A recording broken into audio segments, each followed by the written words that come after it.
folks, I've got with me a fabulous Canadian singer-songwriter, and she's right there in front of us. Her name is Lou Laurence,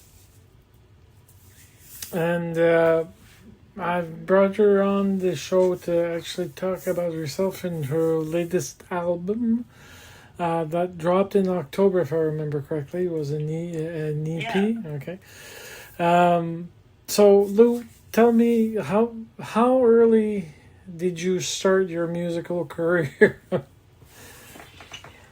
That's a good question. I mean, I have always wanted to be a singer, basically, since I figured out singing when I was really young kid. I just don't remember a time in my life where I didn't want to be a singer. I think, yeah. So, I mean, in terms of like the connection to music and the determination for it, started very, very young. And then over the years, I don't know. I mean, I think especially in this day and age, when did your music career start is like a bit more of an existential question than some of us may like, just in terms of the reality of the music industry. How do we measure a career? But I would say that I've been performing regularly for about a decade now in Montreal, maybe a little bit more than that. Okay. Maybe about 12 years. But yeah, like I went to high school for music theater. I started taking vocal lessons when I was really young. My family, we moved to the States for a couple of years, and my parents signed me up for voice lessons to distract from not having any friends in a new town. And then when I was in high school, I did the music theater thing. In university, I studied creative writing, but I would go to open mic nights every week. And then when I got to Montreal, connected pretty quickly with the music scene here, also through open mic nights a lot. And I've done everything from singing lead for a DJ to touring a solo music comedy show, and now this sort of jazzy album. So it's probably too much answer, but there you go. No, it's a good answer. Trust me, there's no wrong answer when it comes to music. So I understand that you on the last album, at the very least, you did original compositions, unless I'm mistaken. Then it's 9 songs on the the one that I couldn't stop laughing at was the what was it? The whale? On the belly of the whale. Because it was written in a way that made me think about my childhood days, about going to the coast and trying to see any whales or seals or whatnot. It was actually fun to listen to. But I understand that you also sing in French, because you're French originally, right?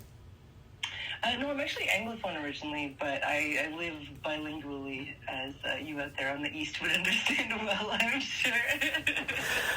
Yeah, I shack like for to us. say that my preferred language is Franglais, Okay. but yeah, no, I'm Anglophone originally. I do perform and sing in French as well. So actually, the Belly of the Whale song opens the album, and then the sort of, for me, what I think of as the closing of the album is the 8th track, which is Crevette, which is the same song, but with entirely different lyrics written entirely in French. And so instead of starting with a whale, it starts with Si j'étais une crevette. For those that don't know what crevette is, it's shrimp. Yes, exactly. So we start with a whale, we finish with shrimps. Yes, exactly. So it was fun because I wrote the song originally in English, and it started from a conversation with my sister where we were walking down the street one night having a conversation that somehow devolved into like, what would be the worst animal you could imagine being, just for quality of life of the animal. And I said like, oh, I'd never want to be a barnacle. And so it sort of turned into this conversation where I was like, well, I guess if I was a barnacle, you'd want to be one of the ones on a whale, right? Because then you get to go wherever the whale goes. If you're on a rock, you're just stuck on the rock forever. So it sort of started from there. And then I was working on a French show, and I really wanted to do a French version of that song. And I initially started trying to translate it. And translating for music is so hard because like syllabically and then like in terms of the rhyme and the rhythm, it's just so hard to match meaning and rhyme and rhythm. Yeah. So at a certain point, I started trying to translate it, and I was like, oh, this is very stupid. What if we just rewrote it? And like, what if we just throw everything out and start with that principle of like, if I had to be this, then that, how would I make the best of a situation? And so it started with shrimp, and there's ver solitaire is a tapeworm, there's centipede. It gets pretty creepy in the French version, whereas the English one's quite whimsical, and the French one got really creepy. But I'm very proud of both, because they it feels like two different songs, and yet with that sort of shared heart. Well, it showcases your playfulness in regards to writing and doing what you love to do, which is actually something that struck me sideways, because I'm going, wait a minute, why haven't I heard of her? And then I started looking at the Spotify, the singles, and then it goes all the way to 2023 with the Christmas single, which I think I'm trying to remember. I wonder how you taste on Christmas. Is that what I remember? That's going to be my next Christmas single. So can I steal that? You can if you want to. I can. That's, oh man, that's so on brand for me. No, it's called the Delicious Christmas Kisses. Oh, you heard it here first. My next Christmas song is I Wonder How You Taste on Christmas. But yeah, Delicious Christmas Kisses is my Christmas So that started me off on the rabbit hole, so to speak, when I started doing in some interesting searches on Google and whatnot. But I found that most of the information was pedantic. It was underwhelming, because it's not what I was hoping to see. It was like little blurbs here and there, but nothing with how can I put it? Nothing with meaning, really. There was nothing about where you were born. There was nothing about how old you are. There's nothing about. The only thing I could actually say is, okay, well, she's probably around my age, if not 10 years younger or 10 years older. Definitely not 10 years older. Definitely not. I'm 52, actually, so that... Yeah, definitely not 10 years older. Thank you very much. So I started going through the Christmas, and then I went up to the other two singles, and I decided, okay, well, I've listened to these, I enjoyed them, let's go see the album. Released in October 15th, if I remember the date. 17th, yeah, 17th. It seems to have been getting some good pull, good traction. So yeah, we got a couple spins on Radio Canada, which has been quite nice. I was doing it was funny because I was doing a comedy festival, because I also do music comedy, which is maybe why my internet presence is a little bit of a mess. It's sort of, I need a better direction for it. But I was doing a comedy festival in Toronto at the end of October. And they called me to do an interview about the comedy festival for Radio Canada for their morning show.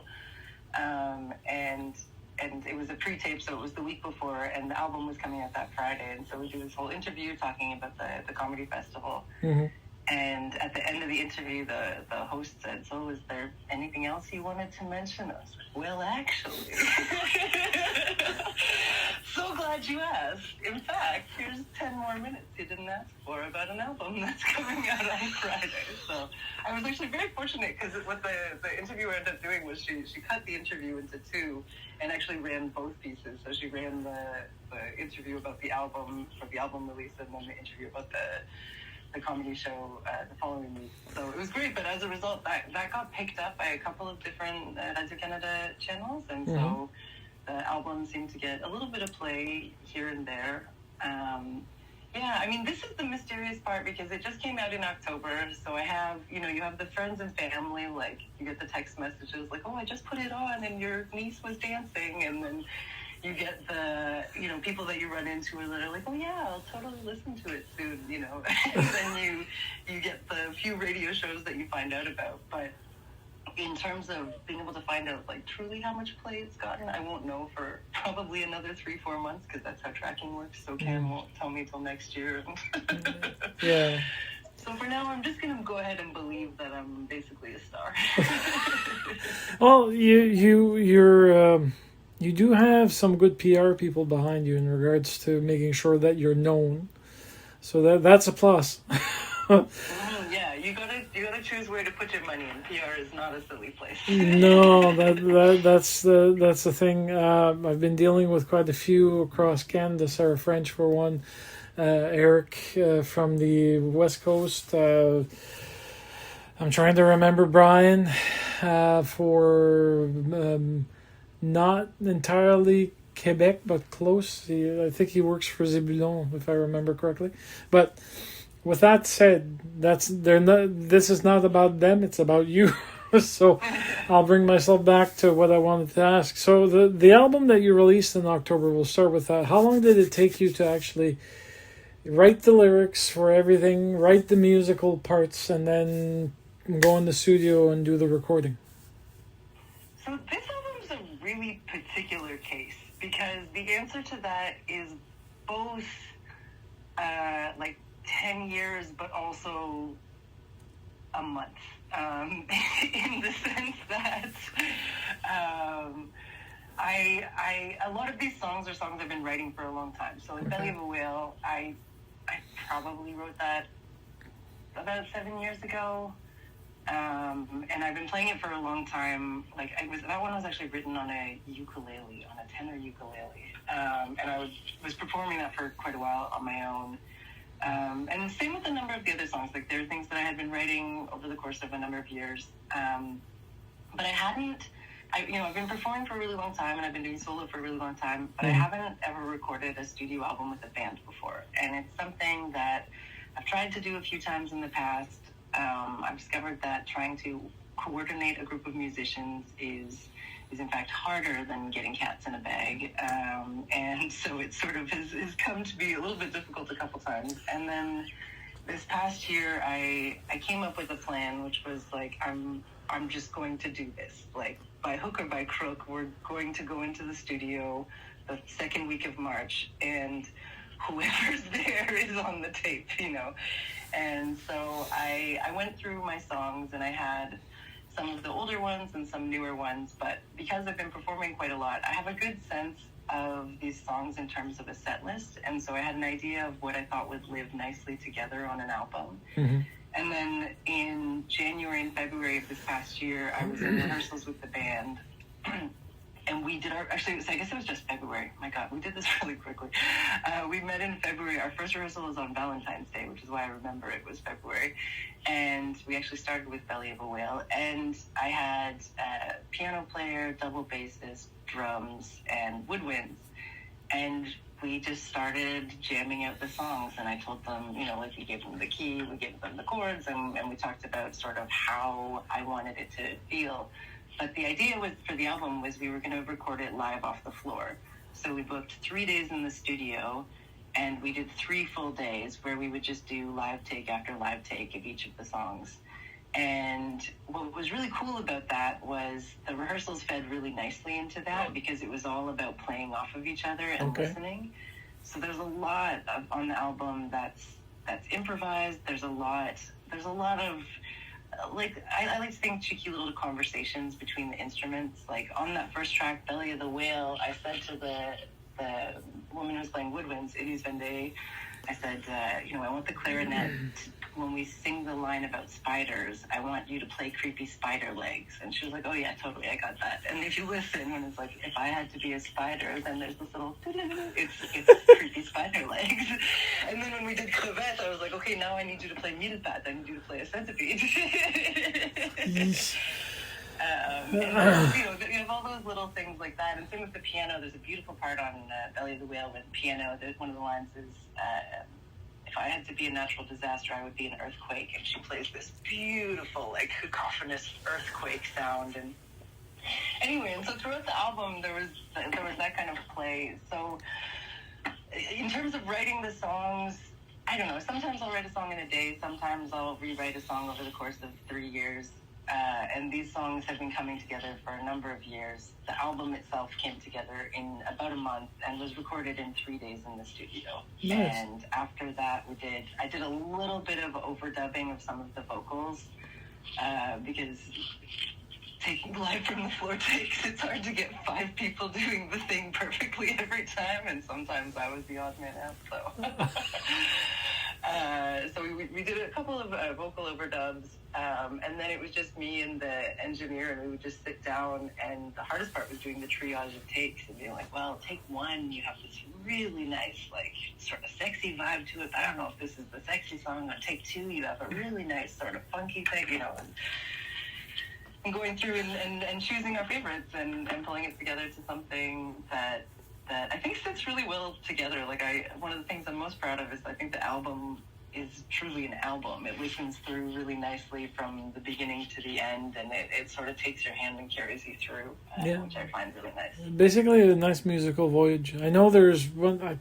I'm sorry, I didn't take down the notes for the actual album names, or track names. I'm looking the ones you make up. Well, it's just that there's one song in particular that literally it's like this big spark that you actually fly into. It's got a good rhythm, and your voice is in the proper range for that particular song.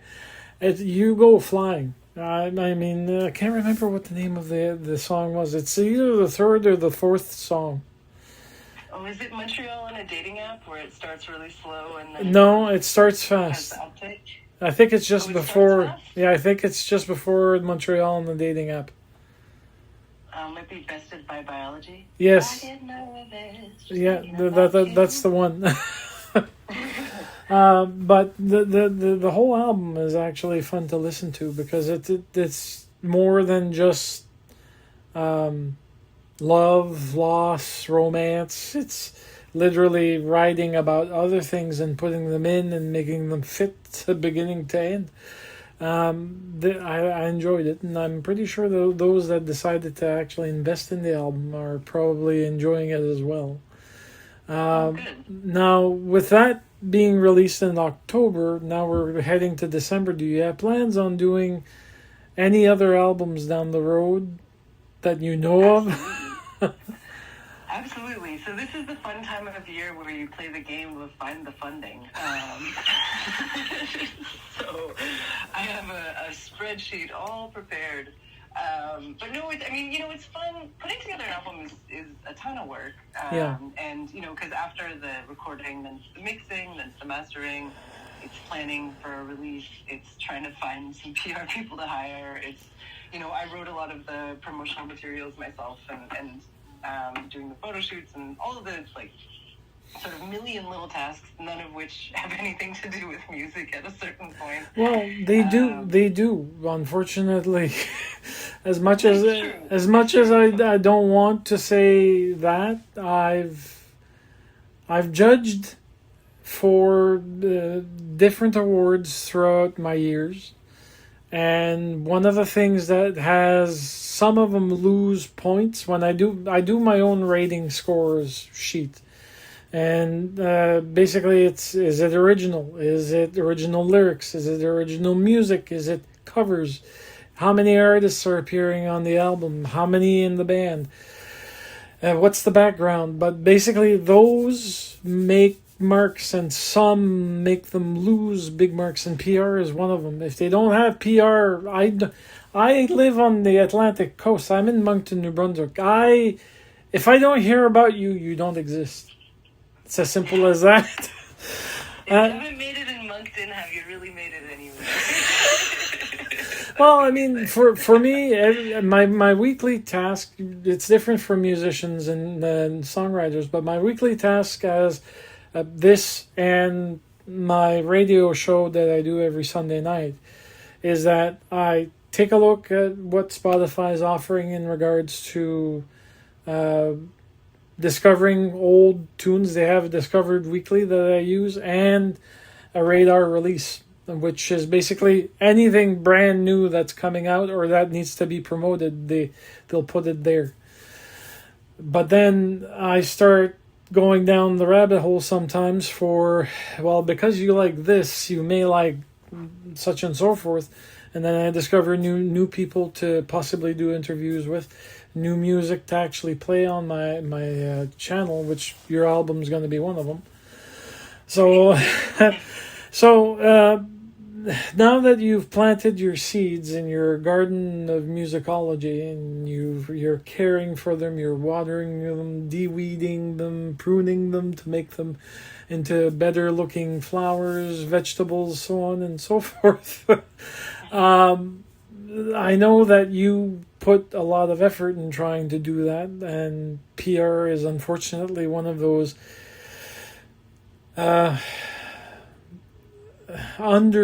misunderstood type of event. But the funding is also one of the tasks. It's almost like pushing a boulder up a hill sometimes. Yeah, though I will say I don't know, maybe it's the Stockholm syndrome, but I've sort of come around to the grant writing application or the grant writing process a little bit, in the sense that one thing that grant writing teaches you is to plan a project, because you sort of start out with this attitude of like, okay, how can I get this money? I really need this money. How can I get this money? Mm. And you sort of start writing like, okay, well, I've got to write what it is that they want to hear to get this money. And then somewhere in the process, you actually just start writing a plan of what it is that you want to do in great detail. And that was how this album ended up coming about. Was I was applying for a grant, and writing the grant application, I had to reach out to all my musicians and find out their availability. I had to reach out to the studio and find out the cost of the studio. And then once we found out the availability of the studio and the musicians, it was like, well, we might as well book that and hope the money comes through. And then, it gives you this really detailed step-by-step in terms of budgeting, in terms of timeline, in terms of what are all of the pieces that I'm going to need for this to bring this project together. Which is something that's sort of hard to just sit down and do without a context or a deadline. And having a grant application gives you a deadline of like, okay, I'm going to build a project plan and I'm going to submit it by such and such date. And then I'm going to, thoughts and prayers my way to the next part where we find out if we got it. But, I think like we all like to complain about the other parts, but I do appreciate how that all feeds into the career. I think for me, what I was going to say was that recently what's been nice was after the album was released, after a couple of weeks of feeling just sort of generically overwhelmed, I then started writing again. And I realized like I didn't write a ton this year. I didn't write none, but I hadn't written very much. And it just felt so good to come back to it again. I think every time as an artist you put something out, you're always afraid like, oh no, what if that was my last good thought? And then you have to overcome that. And I've just been having a lot of fun playing with some new stuff. And then, I do have some other songs that I've already written that I'd really like to bring together into a project. And putting out this album connected me with a lot of great people who I really enjoyed working with, people I'd like to work with again. And of course, every time you take on a big project, you learn a ton about what you want to do again and what you would never do that way again. And so I feel like I have all of these really good lessons that I'd like to put into practice. And I mean, to be very cheesy about it, this is a lifelong dream of mine, was recording this album, and I did it. So like now I'm just in this wild sort of euphoric state of like, oh my God, you can actually do the things you dream of doing. And so I feel capable and competent, and I'd like to see what I can make with that. With that energy, like, whoa. Feels like something maybe your parents tell you about as a kid. Yeah, there's that. So I'm excited to see what's possible. One of the things, though, is that with this band, we haven't actually done a show together. As I said, the way that we recorded it was all live, so I know we have that chemistry, and I know we can do the show.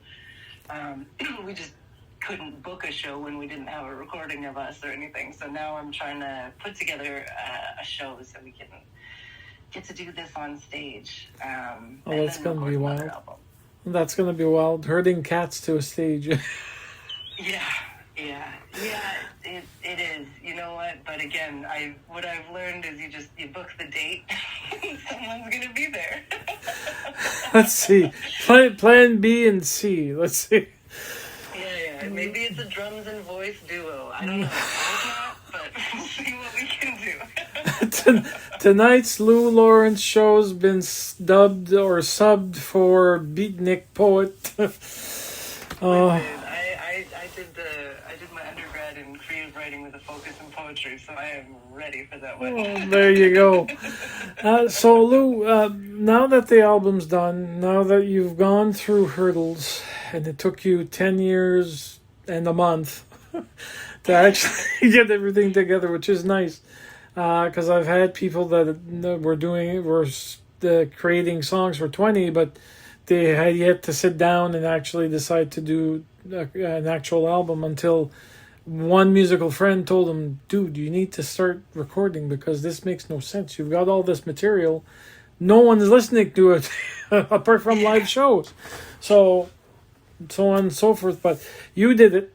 Congratulations. Thank you. Thank you. Now my next question is, in this particular persona of you being a music writer, music singer, do you play musical instruments as well, or is it mostly just you and your voice? I do. I have these lovely guitars hanging on the wall. Okay. I play a modified acoustic guitar, which is to say it is an acoustic guitar that only has 4 strings. Oh, okay. Well, that's not bad. I started, so basically I've been a singer for my whole life. I started learning an instrument when I was in my early 20s. I started to learn the ukulele because I heard it was easy. And then I got a baritone ukulele off Craigslist or something, and started to learn with that. And then from there started to sort of play around with other ways that I could get a bigger sound without having to master 2 more strings. And the solution to that was I got a classical guitar and I modified it myself so that it's now set for 4 strings. I've seen people do modifications by building their own cigar box guitar with 3. Mm-hmm. I've seen those. I once did a show with a man who had a 2-stringed ukulele. And he looked at me and he was like, "Oh, you're on the few strings too." And I was like, "Yeah." He was like, "I'm doing what I can to get down to 1." Well, that would be a balashinsai, which is basically a Japanese instrument that you have to strum with this big. It's almost like an ice scraper. It looks like that, and the string is so taut that it has pretty much all the tonality that you need, but you have to strike it the proper way, otherwise it's just going to sound horrible. Right. So you're better off with 3 strings, because then you can do some chords, all depending on the strings that you decide to keep, but chords are available all across the fret, so it's really up to you to actually make it happen. Yeah, well, and that's the thing with the 4 strings. It's like it's kind of a particular sound that you get, because some of your chords are missing an essential root note. It's kind of fun because it is this sort of particular sound. The nice thing with the classical is that you get a bit more resonance, which was why I switched for that. But for me, it's I do this solo music comedy thing, and I just play rhythm. It's just to accompany myself and to have a rhythm section, basically. But then also for songwriting, you need something. True. Be it a piano, be it a guitar, be it a harmonica, be it anything else that you have available to you to actually help you get the creative juices flowing with a melody, and then hammering it out, and then asking peers, is this going to work? Would you have some input? Yeah, totally. Yeah, so. Totally. Well, in the sense, I'm someone who I really love live performance. Recording an album, I think part of what took me so long is that the studio is not my preferred place of creativity, just because there's something so fixed about it. Yeah. But live, like, I love that interaction. I love playing with the crowd. I love, like, I do these songs where I'll improvise verses with, like, crowd suggestions and stuff like that. And I love that fact of, like, a spontaneous moment that's shared between strangers. And I think that, like, finding ways to be able to capture that sort of energy in the music that you're doing is really nice. And part of what that does for me is it helps me sort of shape the songs on stage. Okay. Like, you're taking them out into the world. You know, the sort of comedy part of my career is really interesting, because stand-up comedy is this craft that sort of necessarily has to be written on stage. You can write a bunch of jokes and do them by yourself at home, but you don't know if they work until they're in front of an audience, and then you have to adapt and see where did things work or whatever. And it's kind of fun to use a similar approach to music, where when you're taking it out on stage, like, you can feel where the audience is really with you. You can feel where everyone sort of stood up to get another drink. You can feel where like there's that special kind of silence, you know, that, like, you're holding your breath and I can feel it kind of thing that's happening. Like, there are so many different ways that you can really feel the room, for better or for worse, and that can be so beneficial in terms of how you're playing the songs, because it's like going to the gym. Like, it sort of it massages it, it shapes it, it gives you different ideas. And so for me, that's always been a really big part of the songwriting process, is, like, first writing it, you know, for myself and playing it a million times at home, and then you take it out into the world, and it's this moment of, like, okay, is this fun outside of the house, or is this just a me idea, you know? And is it, like, you know, sometimes you'll be playing and you're like, wow, the second verse is way too long. Like, that guy just drifted off. We got to get back to the chorus. Okay. Or, you know, the opposite. Or you're like, wow, I'm just jumping ahead. But, like, people were really kind of grooving in that part. Like, let's do, you know, 4-verse outro. Let's go, baby. This song's 10 minutes now. I mean, notably, I think the shortest song on the album is 4 minutes long. Which is not bad. Trust me, there's this...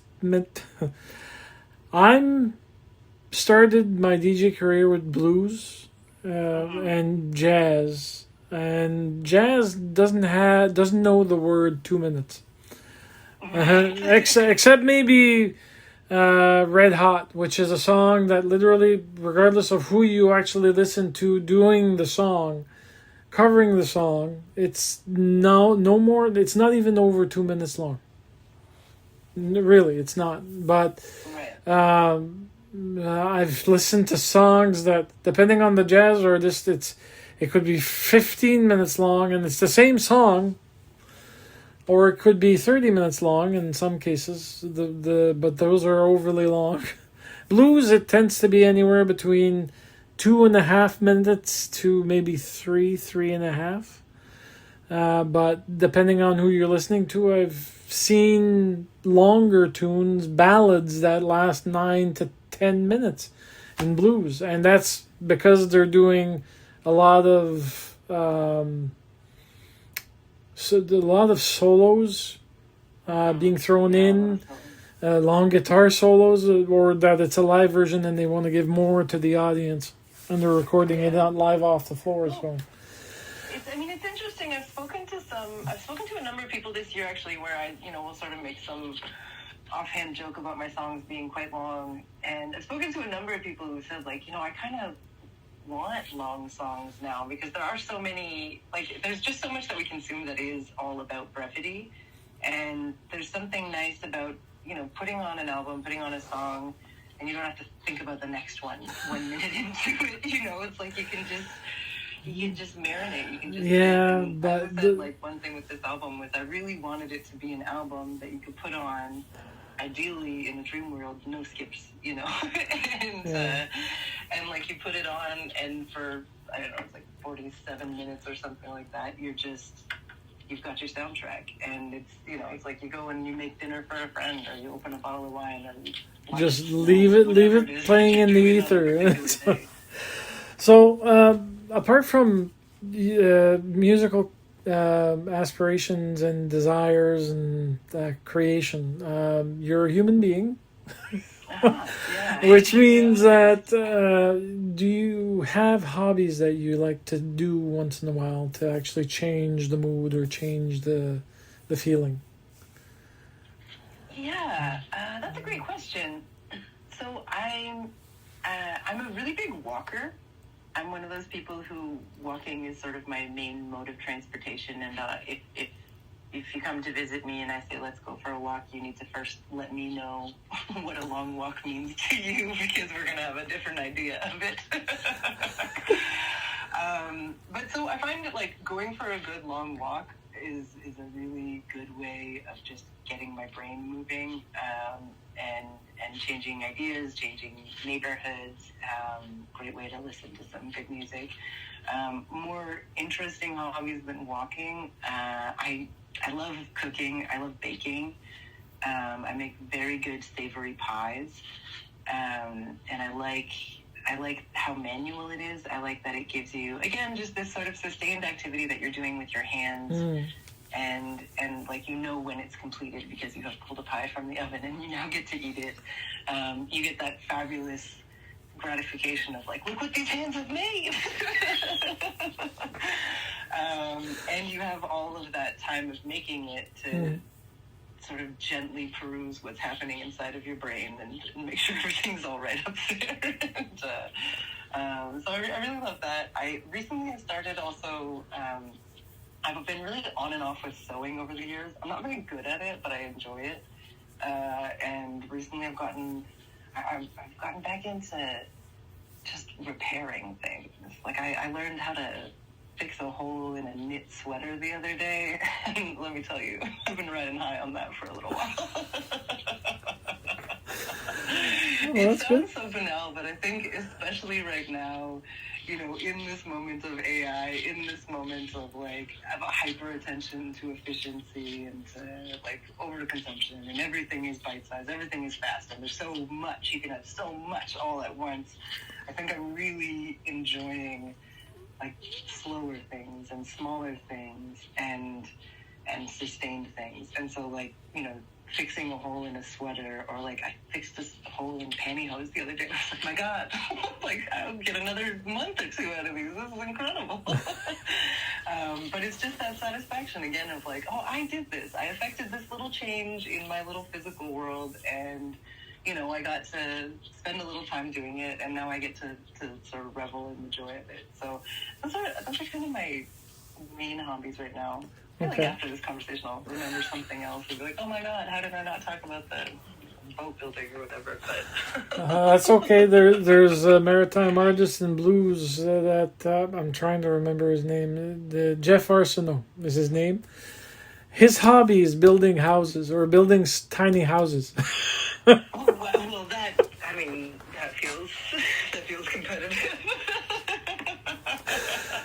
But everyone has their own hobby, and some of them are kind of interesting.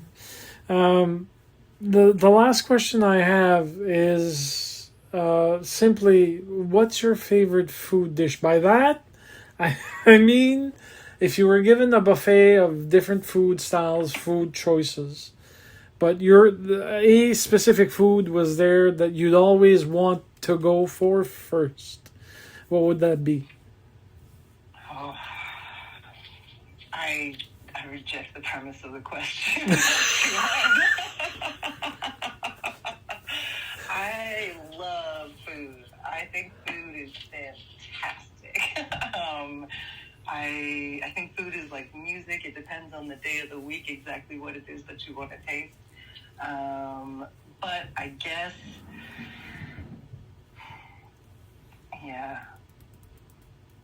I guess my like longest fidelity has to be the savory pies. When I was a kid, my mom made really good chicken pot pie. She still does make a very good chicken pot pie. But when I was a kid, it was that thing that you did not eat very often because it takes quite a while to prepare.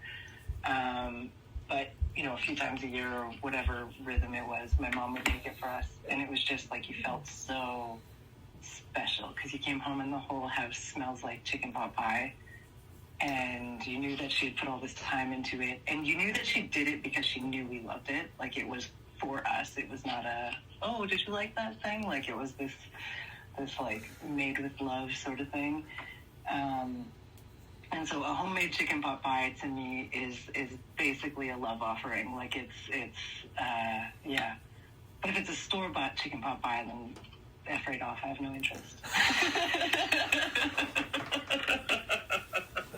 So I don't know what this very particular buffet is that you've set up for me, but I guess that's what I'm going for, is my mother's chicken pot pie. There we go, folks. The first singer, songwriter, woman, Canadian who loves chicken pot pie as her best dish. I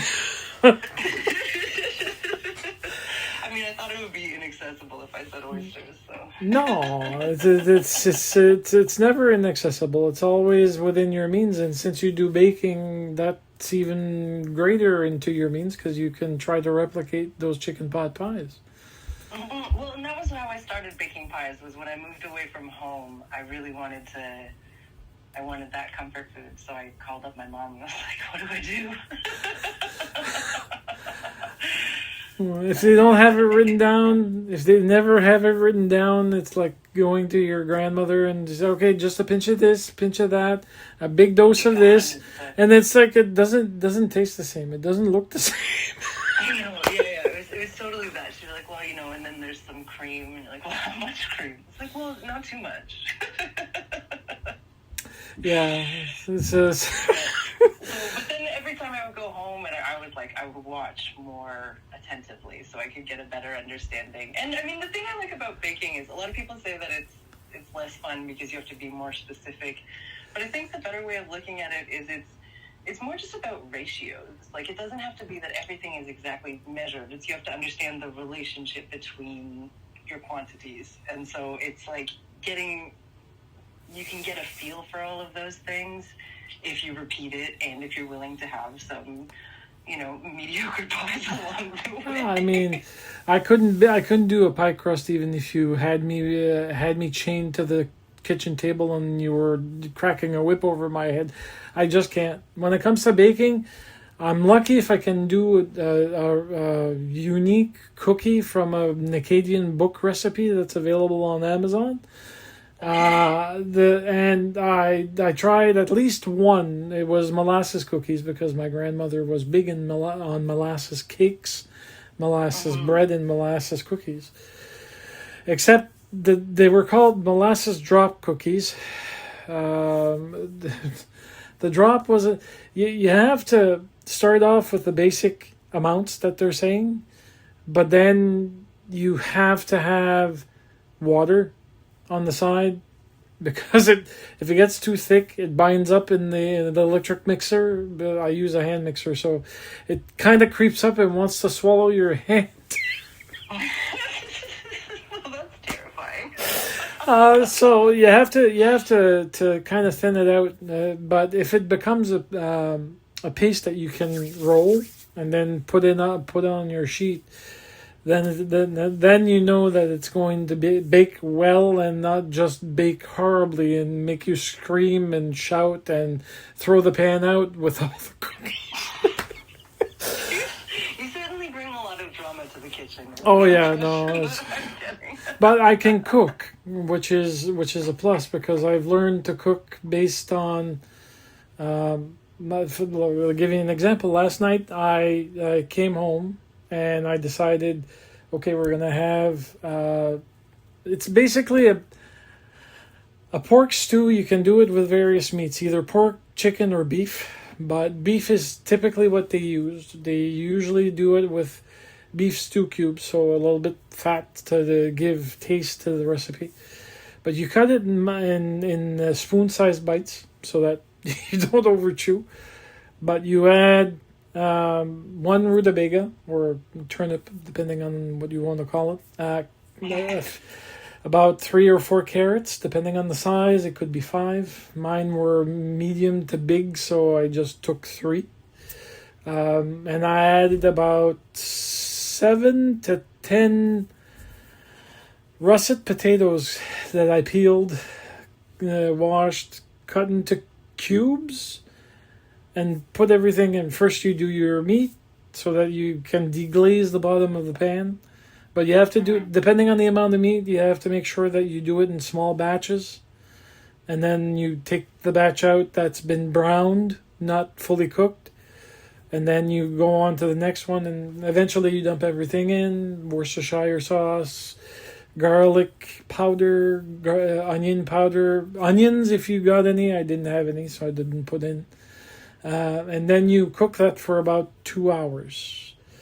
The starch from the potatoes starts breaking down after it's overcooked, so it thickens your stew into something that you could spackle and grout the walls. And I make a traditional flatbread that's called it's in English the translation is buckwheat pancakes, but it's anything but that. It's a buckwheat flour mixture, which is a specific mixture itself, because there's 2 strains of buckwheat in my neck of the woods, and one particular one is perfect for making the flatbread that I've been weaned on while I was growing up. It's called ploy, Ploye. Ploy, and you add how much of that mixture that you put in. The flour itself is the base. It's actually 3/4 of the recipe, and then you add either salt, pepper. Right now I'm trying to experiment using other flavors thrown into the ploy, because it's kind of a neutral type of flatbread. Then you add milk or soy milk. I don't like using soy milk because it gives it a different way of working when you're cooking it. It doesn't come out the same way. Okay. But I use usually 2 or 3% milk, depending on what I've got. And then you do it till it's kind of a half solid, half liquid consistency, where you can bring up your spoon or fork or whisk and it's dripping slowly. And then on top of that, you add a little bit of baking powder, like a pinch. And then you boil water. The hotter, the better. And then once it's ready to pour into the mixture, you stir, and you'll see it turn green. Literally, the reaction between the flour and the baking soda and the hot water will make it turn green. And it's not bad for that. It's supposed to go that way. Okay. And then you cook it on the griddle. You do whatever sizes that you want. My grandmother used to cook them. They were about 1 inch thick or close to it. I tend to go a little bit smaller depending on what I have. If you've got a pancake dropper, you know, those big glasses that contain batter that you can just... Right, yeah. That works better. There's less space taken by using that. But that's me. For now, that's me. It's usually roasts, if I can actually get roasts. But my favorite dish, unfortunately, is no longer the favorite dish that I really was accustomed to when I was growing up. It was pizza. But at between 16 and 19, I started having lactose issues, so I became lactose intolerant. It makes it less fun to actually enjoy a food that you have to take enzymes every time that you want to actually enjoy it. So pâté chinois is the next one that I actually do, that I actually have fallen into. But I make it with a gravy, so it goes in, I drip the meat, and then I start making a gravy while I'm doing the rest of it. Whipped mash, not cream corn, God forbid. I enjoy cream corn, but I prefer kernels. I'm with you there, yeah. And then when I cut the pieces and the gravy is ready, I just serve the piece and just drizzle. I can't say drizzle, I drown it in gravy. And then depending if you like hot sauce, like I usually add a little bit of ketchup or a little bit of hot sauce to actually give it more flavor. So. But that's me. Your pot pie sounds more delicious. This time of year, this is the stews and the pâté chinois time of year for sure. Like, Yeah, so but nice. the stew I don't do during. Well, yeah, you're right. The stew itself, I rarely do it during summer because it's a hearty Yeah. meal and it's way too heavy. The pâté chinois I can do any time of the year. Yeah, but it's the same thing with pies, because pies is just your oven's on for so long. And so in Montreal, it gets to 35 degrees in the summer. It's like, it's criminal to turn on your oven for an hour when it's 35 degrees outside. How about we eat gazpacho soup? It's a way of, I think that the weather's so extreme, like all across Canada, that I think we have to sort of bargain with ourselves. And so when it starts to be, negative 20 instead of plus 20, you're like, well, at least I can make 3 pies today. Yeah. Without eating my kitchen. So, folks, you've heard from me and Lou in regards to what we like for food and how what we do for hobbies and what we do for our music. Well, her music. I just play it. I enjoy it. And I'm glad that I had a chance to actually bring you onto this interview and that you said yes. Because now you're part of the multitudes that I have that are big names and small names. It doesn't matter if you're capable of doing music. You're worth it. Thank you. It means a lot to me. I was really excited to be invited. I appreciate it a lot. And definitely leaving the interview a little bit hungry. These are some really good suggestions coming out. But I really appreciate you taking the time to chat and also to listen to the music. It's funny, again, just like we're in this moment where I think the economy of attention is a very competitive zone. And so I truly am like really cognizant and really like grateful for anyone who takes the time to sit and listen.